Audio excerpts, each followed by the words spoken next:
Hello everyone, in this video Faisal How Gadget channel will share how to add or enable virtual RAM on Xiaomi Redmi Note 12 and Xiaomi Redmi Note 12 Pro.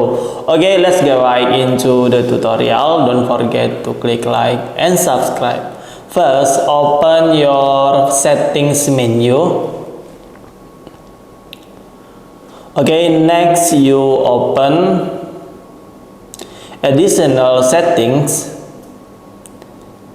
Okay, next you open memory extension. Okay, next I use max virtual RAM, yaps 3 GB. Okay, next reboot device, reboot your device to apply change. Okay, next you click reboot. Okay, you wait.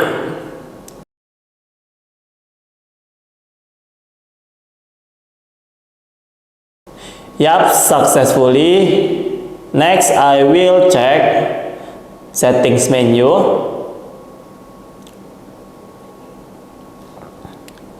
Additional settings, memory extension. Yup, successfully. Okay guys, so many tutorial from me. I hope this tutorial is useful. Don't forget to click like in this video and click subscribe in this channel. Thank you.